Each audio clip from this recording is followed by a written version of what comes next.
네, 오늘은 요한계시록 3장 1절부터 6절까지를 살펴보고자 합니다. 우리는 초대교회 7교회를 향한 메시지를 살펴보고 있습니다. 오늘은 네 번째 시간으로 4대 교회에 대한 이야기를 살펴보려고 합니다. 특이한 것은 4대 교회는 칭찬보다는 책망이 먼저 나오고 있다는 것이고, 칭찬은 교회 전체를 향한 메시지가 아니라 그 교회의 일부를 향한 메시지라는 점입니다. 이제 본문을 살펴보도록 하겠습니다. 먼저 1절을 읽어보겠습니다. 사대교회 사자에게 편지하라. 하나님의 7영과 7별을 가지신 이가 이르시되 내가 내 행위를 아노니 내가 살았다 하는 이름은 가졌으나 죽은 자로다 라고 말씀하고 있습니다. 사대교회 사자에게 편지하라 라는 말씀은 신탁이고, 그 다음 예수님의 자기 계시로 하나님의 7영과 7별을 가지신이라고 표현되어 있습니다. 여기 7영이라는 것은 성령님을 의미하고 7별이라는 것은 교회 사자를 의미하는 것입니다. 왜 성령님을 강조하고 교회 사자를 강조하는지 이후의 내용을 살펴보면서 좀 더 나누도록 하겠습니다. 이제 4대교회 책망을 살펴보려고 하는데, 4대교회를 향한 책망은 너무나 가슴 아픈 책망이었습니다. 그들은 살았다 하는 이름을 가지고 있지만 실상은 죽은 교회였기 때문에 그렇습니다. 그들이 살았다 하는 이름을 가졌다라는 것은 두 가지 측면이 있는 것으로 예상됩니다. 하나는 4대교회 자체가 스스로를 우리 교회는 살아있는 교회라고 진단을 내린 것으로 보이고, 또 하나는 주변의 교회들이나 성도들 역시 4대교회야말로 건강한 교회라고 칭찬을 한 것으로 보입니다. 그러니까 내부적 평가를 해봐도 4대교회는 살아있는 교회였고, 대외적인 평가 역시 4대교회는 훌륭한 교회로 인정을 받았습니다. 그런데 예수님의 평가는 전혀 달랐습니다. 4대교회를 향해서 죽은 교회로 평가하신 것입니다. 이것은 너무나 뼈아픈 평가입니다. 그 누구의 평가도 아닌 예수님의 평가이기 때문에 너무나 뼈아픈 것이죠. 어떤 사람이 있는데 그 사람은 신체가 건강하고 운동도 아주 좋아합니다. 누가 봐도 이 건강 체질입니다. 지금까지 건강상의 문제로 병원을 간 적도 없고 운동도 꾸준히 하고 있습니다. 자신이 생각해도 건강에는 자신이 있고 주변 사람들도 이 건강한 사람이면 그 사람을 떠올립니다. 그런데 어느 날 건강검진을 받았는데 간암 말기로 판명났습니다. 주변 사람들 모두 놀랐고 본인도 놀랐지만 그것은 사실이었습니다. 의사는 전문가입니다. 일반인들은 단순히 외적인 것만 보고 건강하다, 병 없다고 함부로 진단할지 몰라도 의사는 정확한 근거에 의해서 진단을 내리기 때문에 결국 의사 말이 정확한 것입니다. 마찬가지입니다. 교회 스스로 우리는 살아있는 교회다 라고 말을 하고, 주변 교회들도 당신네 교회야말로 살아있는 교회입니다 라고 평가를 해줘도 이 교회의 진짜 전문가이신 예수님은 전혀 다른 진단을 내릴 수 있는 것입니다. 그 이유는 예수님만이 유일한 교회의 전문가이시기 때문에 그렇습니다. 그런데 어쨌든 교회가 죽은 교회라는 평가를 받은 것이 얼마나 당혹스러운 일입니까?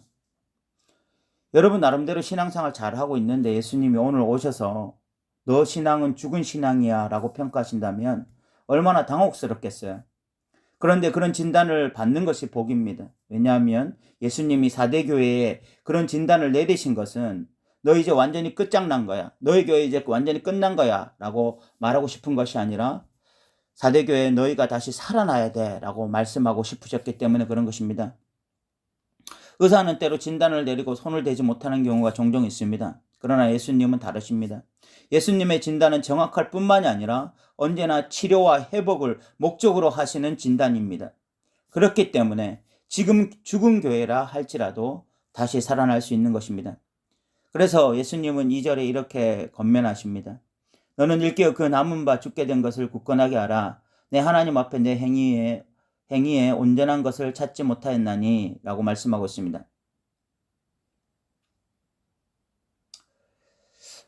여러분들은 신앙생활을 오래 하면서 점점 신앙이 성숙해 간다고 생각하십니까? 아니면 신앙이 점점 퇴보한다고 생각하십니까?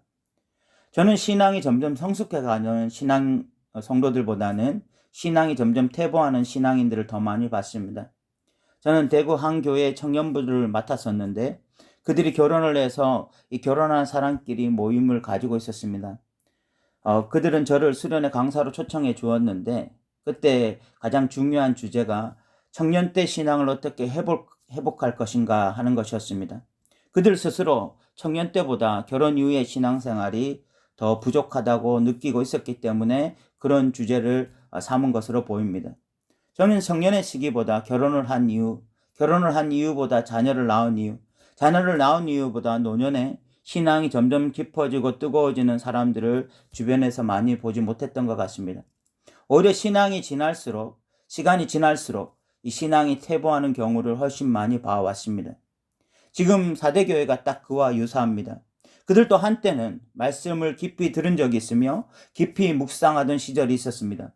그런데 그들은 어느 순간 세속적인 그리스도인이 되어버렸습니다. 재미있는 것은 4대 교회에는 고난의 흔적이 전혀 나타나지 않는다는 것입니다. 왜 그 당시 로마 당국이 모든 곳에 이 황제 숭배를 강조하고 지방 제의에 참여할 것을 강조했는데 4대 교회는 고난을 피해갈 수 있었을까요? 이미 타협을 한 것입니다. 타협을 했으니까 박해나 고난은 있을 수 없었던 것입니다. 그들은 황제 숭배에 참여하고 지방 제의에 참여하면서도 교회 생활은 더 열심히 했던 것 같습니다. 그렇게 할수록 자신들의 민낯을 감추기 위해서 더 예배하고 더 기도하고 더 섬기고 더 열정적으로 교회 생활했던 것 같습니다. 그러니까 본인들이 생각해도 우리 교회는 이 정도면 칭찬받을 만한 교회다라고 생각하고 주변 교회들 역시 4대 교회는 참 열정이 있고 열심히 있는 교회다 이렇게 판단을 내린 것이죠. 그런데 그것은 위선이었고 자기 기만이었습니다. 진짜 교회 중요한 것은 이미 타협하고 종교적 열심만 낸다고 신앙이 깨어있는 것이 아니었기 때문에 그런 것입니다. 바람핀 남편이 여전히 내연녀를 옆에 두고 아내에게 결혼기념일이다 생일이다 하면서 아내를 열심히 챙기면 그 남편은 지금 건강한 남편이 아니라 더 위선적이고 가식적인 남편이 되는 것과 동일한 것입니다. 그러면서 예수님은 일깨워 남은 바 죽게 된 것을 굳건히 하라 라고 말씀합니다. 예수님이 지금 너희 교회 죽은 신앙이야 라고 진단을 내리면 그것은 당장은 가슴 아픈 일이지만 그러나 그 진단만이 죽은 신앙을 다시 살릴 수 있는 것입니다. 죽어 있는데 살아있다라고 진단하면 더 큰 문제예요. 예수님은 지금 너희 신앙이 죽은 신앙이지만 너희 교회가 죽은 교회가 되었지만 그러나 일깨울 수 있다. 살아날 수 있다. 그래서 일깨워 남은 바 죽게 된 것을 굳건히 하라라고 말씀하고 있는 것이죠. 여러분, 지금이 기회입니다. 지금 다시 일깨우면 살아날 수 있어요. 어느 교회라도 완전히 죽은 상태라 할지라도 예수님이 이런 진단을 내리실 때는 살리실 목적이기 때문에 그 말씀에 온전히 반응하면 살아날 수 있는 것입니다. 3절에는 예수님이 영적으로 살아나는 방법에 대해서 말씀하고 있습니다. 3절을 읽어보겠습니다. 그러므로 내가 어떻게 받았으며 어떻게 들었는지 생각하고 지켜 회개하라. 만일 일깨지 아니하면 내가 도둑같이 이르리니 어느 때에 내가 이르는지 내가 알지 못하리라 라고 말씀하고 있습니다. 영적으로 살아나는 방법은 어떻게 하나님의 말씀을 받았고 어떻게 하나님의 말씀을 들었는지 곰곰이 생각해 보는 것입니다. 하나님의 말씀을 제대로 받았을 때는 분명히 가난한 마음이었을 것입니다. 하나님이 아니면 안 된다라고 하는 가장 가난한 마음으로 하나님의 말씀을 사모하면서 들었을 거예요. 그래서 세밀한 하나님의 음성에도 귀를 기울이는 겸손한 자들이었을 것입니다. 그런데 시간이 지나면서 종교 혼합주의에 물들고 세상 속에서 젖어 살면서 가난한 마음은 사라져 버렸을 것입니다. 그러면서도 교회 생활은 오래 했기 때문에 어떻게 주일을 섬기는지 잘 알기 때문에 주일을 잘 섬겼을 것입니다. 표면적으로 보면 정말 살아있는 성도들처럼 보였을 것입니다. 주일을 빠뜨리는 것도 아니고 교회 봉사도 하지 않는 것이 아니기 때문에 살아있는 성도, 살아있는 교회로 보였을 거예요. 그리고 교회 스스로도 이 정도 신앙이면 됐다. 이 정도 신앙이면 그래도 주님 앞에서 우리 교회는 칭찬받는 교회라고 생각했을 것입니다.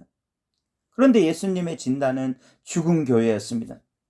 그러므로 진정 회개해야 됩니다. 여기서 회개는 눈물, 콧물 흘리면서 감정적으로 슬퍼하는 것을 의미하는 것이 아닙니다. 정신 똑바로 차리고 자신의 삶이 어떻게 혼합주의로 물들게 되었는지, 자신이 왜 지금 하나님의 말씀을 제대로 받지 못하고 있는지, 자신이 왜 하나님의 말씀에 감동하지 못하고 있는지, 그 말씀에 제대로 반응하지 못하고 있는지 진단을 내려야 되는 것입니다. 그리고 정확하게 진단을 내리고 그 혼합주의를 자신의 삶에서 완전히 걷어내야 하는 것입니다. 회개의 가장 중요한 요소는 눈물이 아니라 전적인 돌이킴입니다.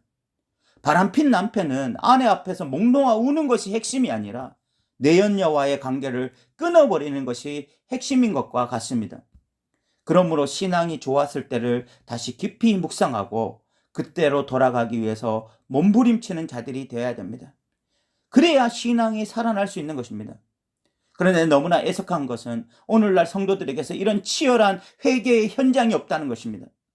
감정적으로 눈물 한 바가지 쏟아내는 것 말고 옛 좋았던 신앙으로 돌아가고자 하는 치열함이 없어요. 그렇기 때문에 죽은 신앙이 살아나지 못하는 것입니다. 살아나려면 마치 죽을 것 같은 치열한 영적 전쟁을 치러야 합니다. 회복은 거저 주어지는 것이 아닙니다. 어떤 사람들은 하나님의 은혜로 회복되는 것이지 우리가 치열하다고 되는 것입니까? 라고 말할 것입니다.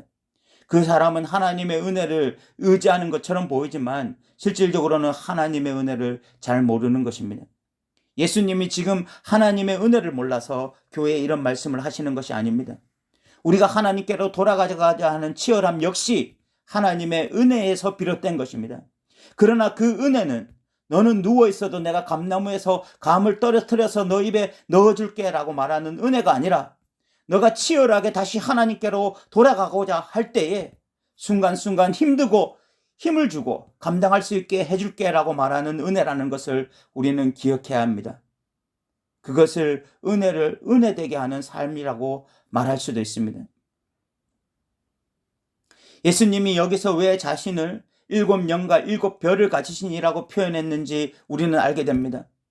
교회는 죽어도 다시 살아날 수 있는데 그것은 성령의 역사이고 하나님의 은혜라는 것입니다. 그러므로 교회는 정적으로 성령 하나님과 이 하나님의 은혜에 기대어야 합니다. 우리를 다시 살려달라고 간절하게 그렇게 깨어서 기도해야 하는 것입니다. 그런데 이런 살아날 기회가 주어져도 여전히 고집을 부리는 사람들은 하나님의 심판이 있을 것입니다. 그래서 일 깨지 아니하면 내가 도둑같이 이른다라고 말씀합니다. 육체적 건강검진을 우리는 정기적으로 받습니다. 그 이유는 어제 건강했어도 오늘 큰 질병에 걸릴 수 있기 때문입니다. 그런데 왜 그리스도인들이 영적 건강검진에 소홀히 할까요? 어제 건강한 것을 자꾸만 왜 오늘도 자랑하고 있을까요? 어제의 건강함은 어제의 것으로 남겨두고 오늘 다시 나 자신을 점검하고 나 자신이 깨어있는지를 살피면서 하루하루 건강한 신앙 되기를 소원하면서 살아야 되는데 왜 영적 건강검진에 이렇게 소홀히 할까요? 여러분, 지금 나의 신앙을 점검할 수 있기를 바랍니다. 내가 정말 살아있는 신앙인인지 죽어있는 신앙인지 지금 점검하는 것이 도둑같이 임하신 예수님 앞에서 감당할 수 없는 판결을 받게 되는 것보다 훨씬 좋다는 것을 우리가 기억했으면 좋겠습니다. 그러나 4절에는 그럼에도 불구하고 이런 죽은 교회에 살아있는 신앙인들이 있었습니다. 4절을 읽어보면 그러나 사대에 그 옷을 더럽히지 않은 자 몇 명이 내게 있어 흰 옷을 입고 나와 함께 다니리니 그들은 합당한 자인 영고라 라고 말씀하고 있습니다. 죽은 교회에도 살아있는 신앙인들이 있었습니다. 너무나 놀랍습니다. 그러나 이것이 하나님의 은혜이고 이것이 믿음입니다. 시대가 아무리 타락하고 주변인들이 아무리 변질되어도 살아있는 믿음은 언제나 존재하는 것입니다. 오늘 이 시대에 한국교회가 변질되었다, 타락했다 이렇게 말을 해도 여전히 좁은 길 걸어가는 성도들 있고 건강한 이 교회의 정체성을 유지하는 교회들이 여전히 너무 많이 있습니다. 어느 시대를 막론하고 그런 믿음의 용사들은 언제나 있었기 때문에 그렇습니다. 5절에는 이기는 자에 대한 약속이 주어지고 있습니다. 읽어보겠습니다. 이기는 자는 이와 같이 흰옷을 입을 것이요 내가 그 이름을 생명책에서 결코 지우지 아니하고 그 이름을 내 아버지 앞과 그의 천사들 앞에서 시인하리라 라고 말씀하고 있습니다. 세 가지 약속이 주어지는데 첫 번째가 흰옷을 주시겠다는 것, 두 번째가 생명책에 기록될 것이라는 것, 세 번째가 아버지 앞과 천사들 앞에서 그를 시인할 것이라는 것입니다. 이는 그 교회 상황과 밀접한 관련이 있습니다. 흰옷은 순결을 의미하는데 사대교회는 혼합주의에 물들면서 교회 전체가 검은 옷이 되었습니다. 그러나 그 중에 끝까지 혼합주의와 타협하지 아니하고 믿음을 지키는 자들에게는 흰 옷, 즉 순결의 옷, 또 승리의 옷을 주실 것이라는 말씀입니다.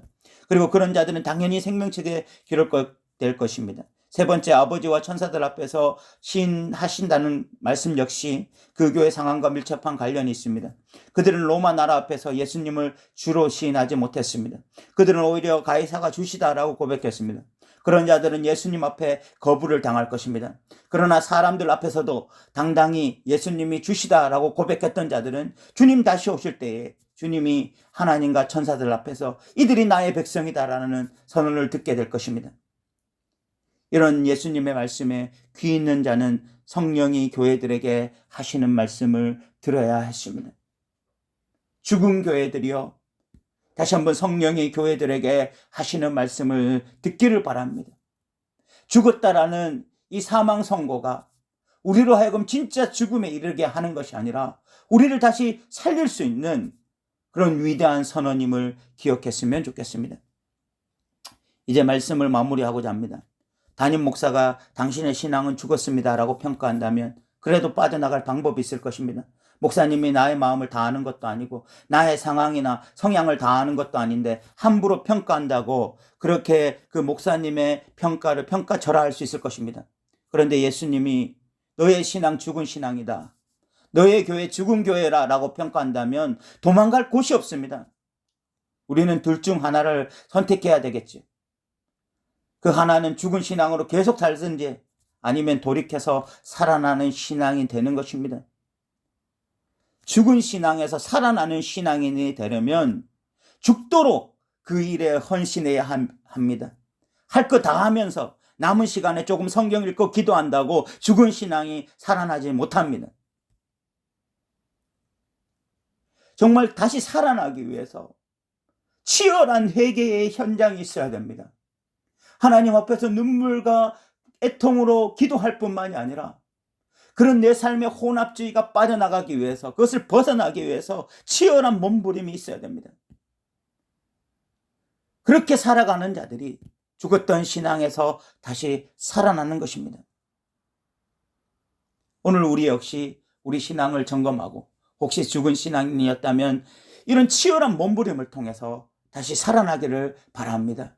지금 죽은 신앙이라고 평가받는 것이 예수님 재림지로 오실 때에 죽은 신앙으로 평가받는 것보다 100배, 1000배는 나은 것입니다. 지금 죽은 신앙으로 판명난다 할지라도 우리는 지금 살아날 수 있다는 사실을 꼭 기억하시기 바랍니다. 오늘도 들어주셔서 감사합니다.